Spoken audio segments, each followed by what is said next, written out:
It takes discipline not to less social media. Still your time.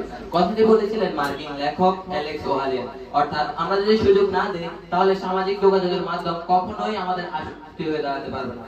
বর্তমান তরুণ প্রজন্ম দেশকে ভালোবেসে নিজেদের সংস্কৃতিকে লালন পালন করে এবং রাষ্ট্র ও সমাজে সক্রিয় ভূমিকা পালন করে। তাদেরকে নিয়েই আমরা আশাবাদী, কিন্তু দুঃখজনকভাবে সেই তরুণ প্রজন্মই প্রশ্নবিদ্ধ। তাদেরকে নিয়েই আমাদের আজকের বিতর্ক। ধন্যবাদ মাননীয় মডারেটর, বিজ্ঞ বিচারক মণ্ডলী, আমার পক্ষ বিপক্ষ দলের বন্ধু সহ যারা দেখছেন ও শুনছেন তাদের সকলকে জানাই আমার আন্তরিক শুভেচ্ছা ও সালাম। আসসালামু আলাইকুম। বিতর্ক চলছে প্রস্তাবনা মোবাইল ফোন ব্যবহার করে আজ তরুণ প্রজন্ম বিপথগামী হচ্ছে। অত্যন্ত যুক্তিযুক্ত কারণে আমি ও আমার দল এর বিপক্ষে অবস্থান করছি।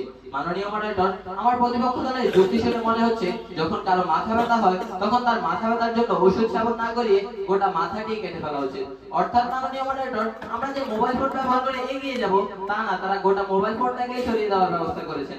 মাননীয় মডারেটর, আমার প্রতিপক্ষ দলের বন্ধুরা মোবাইল ফোনের কথা বলে গিয়েছে, কিন্তু প্রতিপক্ষ একটি মোবাইল ফোন ব্যবহার করে একজন মানুষ যেমন তার বন্ধুকে অশ্লীল ভিডিও পাঠাতে পারে, ঠিক একই মোবাইল ফোন ব্যবহার করে সে কিন্তু তার মা বাবার খবর নিতে পারে। অর্থাৎ এই ব্যবহারটি কিসের উপর নির্ভর করে, মোবাইল ফোনের উপর নাকি ব্যবহারকারীর উপর? প্রশ্ন রয়ে গেল, আশা করি উত্তর দিয়ে যাবেন। মাননীয় মডারেটর, আমার প্রতিপক্ষ দল মোবাইল ফোনের কথা বলে গিয়েছে। এক সময় যখন ভর্তি পরীক্ষার ফর্ম পূরণ করতে আমাদের ঘুরতে হতো দিক প্রদিক, পাবলিক পরীক্ষার ফলাফল জানতে যেখানে আপনাকে নিজে উপস্থিত হতে হতো, যেতে হতো নিকটস্থ বাজার থেকে শুরু করে সুদূর উপজেলা পর্যন্ত, সেখানে আজ আপনি ঘরে বসেই আপনি আপনার ভর্তি নিশ্চিতের পাশাপাশি পাবলিক পরীক্ষার ফলাফল জানতে পারছেন। প্রতিপক্ষ, আপনারা হয়তো উইকিপিডিয়ার কথা বলে গিয়েছেন। আগে যখন একজন শিক্ষার্থী কোনো কিছু সম্পর্কে জানতে চাইত তখন আগে তাকে পাঠ্যপুস্তকের বাইরে জ্ঞান অর্জনের জন্য লাইব্রেরিতে যেতে হতো, আর লাইব্রেরিতে গিয়ে যদি সে তার জ্ঞানের মতো করে কোনো বই না পেত তখন তাকে সেই জ্ঞান থেকে পিছিয়ে পড়তে হতো। আর এখন সেই উইকিপিডিয়া ব্যবহার করে বিশ্বের যে কোনো বই পড়তে পারছে।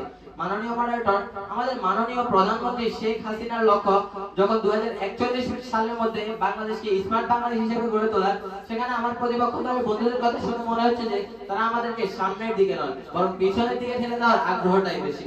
মাননীয় মডারেটর, আমার প্রতিপক্ষ দলের বন্ধুরা বলেছেন যে মোবাইল ফোন ব্যবহারের মাধ্যমে নাকি তরুণ প্রজন্ম অকর্ম হয়ে যাচ্ছে, কিন্তু মাননীয় মডারেটর, তারা হয়তো ভুলে গিয়েছে ফ্রিল্যান্সিং এর কথা। যেখানে আজ ঘরে বসেই তরুণ প্রজন্ম ফ্রিল্যান্সিং এর মাধ্যমে টাকা উপার্জন করছে, সেখানে কিভাবে আমার প্রতিপক্ষ দলের বন্ধুরা বলছে যে মোবাইল ফোন ব্যবহার করে তরুণ প্রজন্ম অকর্ম হয়ে যাচ্ছে? প্রশ্ন রইল, আশা করি উত্তর পাবো। মাননীয় মডারেটর, আমার প্রতিপক্ষ দলের বন্ধুদের কথা শুনে কবি হরিকৃষ্ণদের বিভ্রান্ত কবিতাটির কথা মনে পড়ে গেল। কবি বলেছেন, চারিদিকে আজ বিভ্রান্ত, ক্লান্ত প্রতীক ছুটে চলে অসহায়ের মতো, বিভ্রান্তই আজ প্রজন্ম।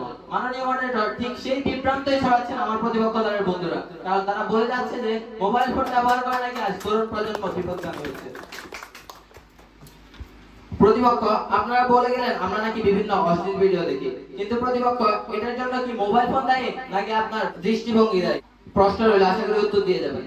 ওই যে একটা কথা আছে যে হাতের নখ বড় হলে নখ কাটতে হয়, আঙ্গুল নয়, ঠিক তেমনি মোবাইল ফোন ব্যবহার করে যদি অশ্লীল ভিডিও দেখি তাহলে সেই দৃষ্টিভঙ্গি পাল্টাতে হবে, মোবাইল ফোনকে নয়। যেহেতু আমার প্রতিপক্ষ দলের দৃষ্টিভঙ্গির কথা বলে গেলেন, সেহেতু আমি তার উদ্দেশ্যে একটি ভালো কথা বলবো।